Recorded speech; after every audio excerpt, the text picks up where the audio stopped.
What's up, YouTube? It's Eric, a Lions fan. Thanks for clicking on this video. Guys, I have another beer review for you guys today. I kind of want to get away from the Ellison beers here real quick. I figured we'd get a Southern Tier beer. This one is their cold pressed coffee pumpkin. The beer comes in at 8.6% alcohol by volume.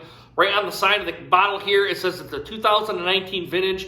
And this is on the 213th day at 12:20 and 23 seconds. Right about midday it was brewed. I think it's right around towards the end of June, starting to come in July. I think that's when the 200th and 13th day is within the year. Got my Samuelitis glass out here. I don't really know a whole lot about this other than it's from the New York area. And I would have to actually look at the bottle here to try to figure this out. Actually, let's go ahead and actually do that. Like I said, cold pressed coffee pumpkin. This is an ale with notes of pumpkin and light roasted coffee. So it really should be kind of a pretty good, a little bit of a different style of brew here too. 8.6% alcohol by volume. I don't know where these guys are out of. Lakewood, New York is where these guys are out of. I like Southern Tier beers. There really hasn't been a bad beer that I've ever had from them. I've had their Warlock, I've had the actual Pumking, and I had the Rum King. And I want to say there was one more that I've had, and I can't remember what one it was. And I do have the 2019 version of Rum King, which we'll get on probably later in the month or maybe the start of next month. We'll go ahead and get into that here real quick. But before I get into this one here, guys, I got a Tampa Bay Buccaneers shirt on. I'm kind of in my PJs, Tampa Bay Buccaneers shirt and a Michigan hat. Even though the Michigan hat isn't part of my PJs, I just kind of want to make the stark contrast kind of between the two. It is what it is here, guys. My hair was nasty and it was all over the place. I figured let's get a hat, and there was a hat kind of just right here, so I put it on. Anyway, guys, let's dig into this beer. Let's crack this open. Let's see what we get. Nice hiss, not real big at all. I'm gonna leave that right there. Let's see if we get another dirty glass mafia glass here. It kind of comes out more kind of like to a golden ale color, and into the glass it kind of looks like an IPA to me. Let's put it all right in here. But maybe the kind of the darkness is coming from a little bit from the coffee here. So I'm not gonna give it too bad of a rap here just yet. I'm gonna bring it right up here so you guys can see it a little bit better. All right, guys, I bring it back.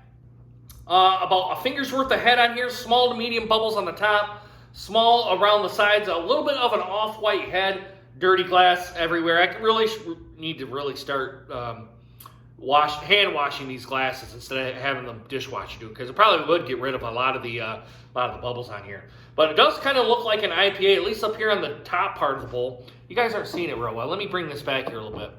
As you guys can tell here, it's on the top part here. Looks a little bit like an IPA, while the bottom part kind of looks a little bit like a golden ale. It's kind of how I would put it. And as I hold it up here to the light here, guys, if it wasn't for the glasses, I would see my range, which is kind of directly over this way. I can see the range up here, but as I bring it up to the top, it's very translucent. It's kind of how I would put it.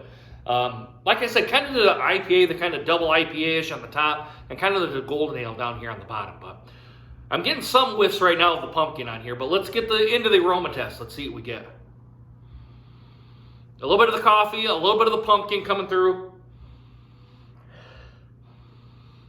I also am kind of picking up a little bit of mineral watery kind of presence here too. And it's just kind of from my senses and whatnot, my sense of smell. I always kind of get some kind of whiff of mineral water with some of these beers. And this is one that kind of I get that sense of. Coffee and pumpkin are there, and that's pretty much the two predominant players other than I think it's kind of the mineral water or the tap water kind of smell here.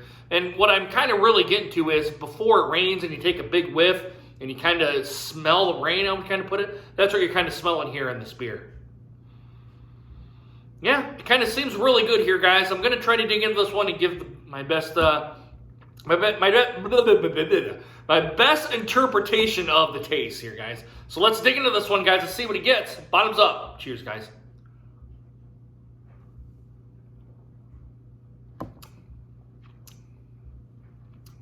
Getting spices, getting actual pumpkin, and actually getting coffee on here as well.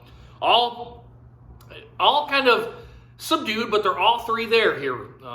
Right as I kind of opened my mouth and kind of took a whiff of air, the first thing that I hit was the spices. Kind of like a pumpkin kind of pie with a little bit of spices in it. I would kind of say nutmeg, cinnamon, allspice, those kind of spices kind of come through. Not any of the hot kind of spices or anything like that, or not jalapenos, habaneros, or anything like that. I kind of put like dry spices in here, like Well, you guys kind of know what I'm talking about here.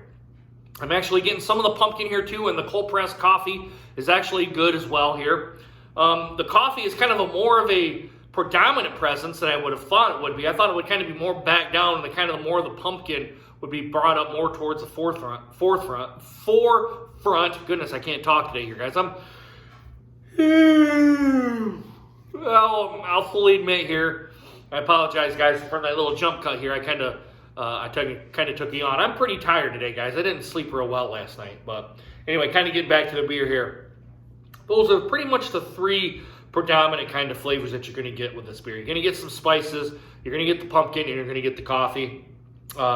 It's pretty much to the medium body here, 8.6, creeping up into the 9% area. I wouldn't say by any stretch of the imagination it's full-bodied, but it is kind of getting to that point. I would still kind of say it's a medium-bodied beer. I wouldn't say it's a full-bodied beer or anything that's kind of chewy like the Ellison beers were that I had in the last video that I did, the last beer review. But is it a good beer? My interpretation of it is probably not.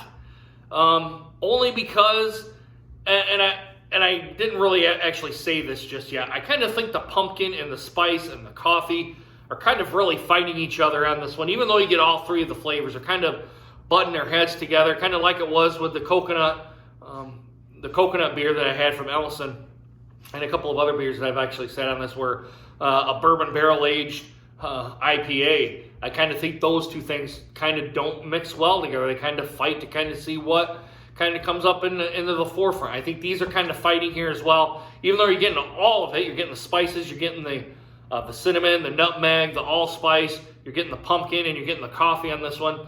I think they're kind of fighting each other to try to see which one kind of comes out into the forefront. At least that's what my taste buds are kind of picking up here.